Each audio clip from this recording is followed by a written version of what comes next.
እናቱም ባትፈልግም ዴቭና አደይ ግን መጋባት አለባቸው። ምክንያቱም ሁለቱ በጣም ይዋደዳሉ። በጣም የራሳችሁን ሀሳብ እየሰጣችሁ ነው። ማነው ገጀራው የለሊ የእናቷ ልጅ ወንድሟ ሊሆን ይችላል እያላችሁ ነው። እኔም ይሄን ነገር ጠርጥር ያለው ምክንያቱም ቤቱ ያንቺ ብቻ አይደለም፣ እናትሽ የደበቀችሽ ሚስጥር አለ እያላት ነበረ። ያ ሚስጥር ምንድነው? ምንድነው የተፈጠረው? በዴቭና በአማቷ ምክንያትስ ምንድነው የሚፈጠረው? ዴቭስ ይሄን ነገር ምን ያደርጋል? በአደይና በአማቿ ምክንያት በአማትየቱ ምክንያት ምንድነው የሚፈጠረው?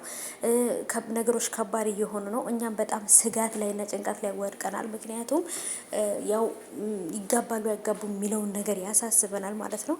ሰላም ውድ የተከበራችሁ የቻናሌ ተከታታዮች እንዴት ናችሁ? ከኔ ጋር ሁሉ ሰላም ነው። ሰላማችሁ ብዝት ተተረፍ ይበልልኝ ባላችሁበት ውድ ቤተሰቦቼ። ለዚህ ቻናል አዲስ ከሆናችሁ ሰብስክራይብ አድርጉ፣ ላይክ ሼር አድርጉ ውዶቼ። ዛሬም እንግዲህ የተፈጠረው ነገር እያያችሁ ነው። እጅግ በጣም ነገሮች አወዛጋቢና አስደንጋጭ ነገር እየሆኑ ነው።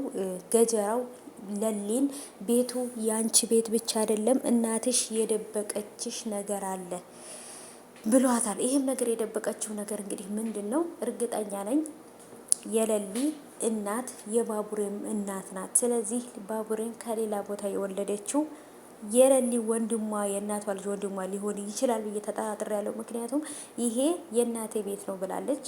የለሊ ደግሞ አክስቷ ና የአክስቷ የለሊ እህት የእናቷ እህት ነበረች እዛ ቤት ስትኖርበት የነበረው እና እሱም ይሄ ነገር ሲሰማ ይሄ የእንጀራ አባቴ ቤት ያዛች የተረገመች የእናቴ ቤት ነበር እያለ በጣም ነበረ ነገሮችን ሲያወሳስፍ የነበረው እና ለሊም እውነቱን ብታዳምጠው ቁጭ ብላ ብታዳምጠው አሪፍ ነው። ወንድም የለኝም እህት የለኝም ብላ አትጨነቅም።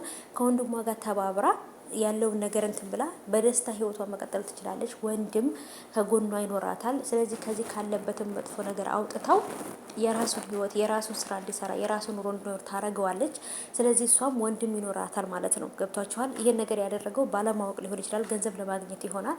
ግን ለሊ ወንድም እንዳላት ማወቅ አለባት። እርግጠኛ ነኝ የለሊ ወንድም ነው ገጀራው ብዬ ነው የማስበው። ምክንያቱም የዛች የተረገመች ይሄ ቤት እኮ የእንጀራ አባቴ ቤት ነው እያለ ነበረ። ይሄ ማለት ምንድን ነው?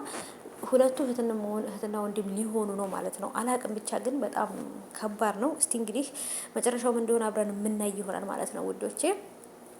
ዛጋም እንግዲህ አደይ ከባድ ችግር ውስጥ ገብታለች። እሱም ደግሞ ገና ዴቭ ከዚህ በፊት ታስታውሱ ከሆነ የአደይ ቤተሰቦች ጋር ገጠር ሄዶ መሬት ላይ እየተነጠፈለት እያደረ ያቀረቡለትን እየበላ ቆሻሻ ነው ንጹህ ነው ሳይል በጣም ስነ ስርዓት ያለው ልጅ ነው ዴቭ ማለት ነው። ስለዚህ ዴቭ እና አደይ መጋባት አለባቸው። ምክንያቱም እናቲቱ መጥፎ ብትሆንም ዴቭ ግን በጣም ስነ ስርዓት ያለው ሰራተኛ ናት ብሎ ያልናቃት ያከበራት የወደዳት ነው። ስለዚህ ዴቭ በጭራሽ የዚች ሴትዮ ልጅ ይሆናል ብዬ ራሱ አልጠራጠርም። በቃ እንደው ከመንገድ ላይ አግኝታ አሳድገው ይሆናል እንጂ በጭራሽ እሷ አይደለችም የወለደችው። ምክንያቱም ዴቭ በጣም ጠንቃቃ ነው።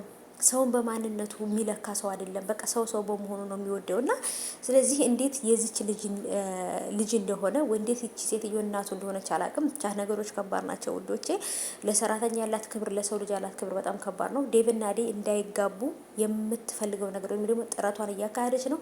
ሌላም ሴት ደውላ ዴቭን የምታፈቅረው ከሆነ ነይ ብላታለች። ያቺ ሴት ማናት? ምንድናት?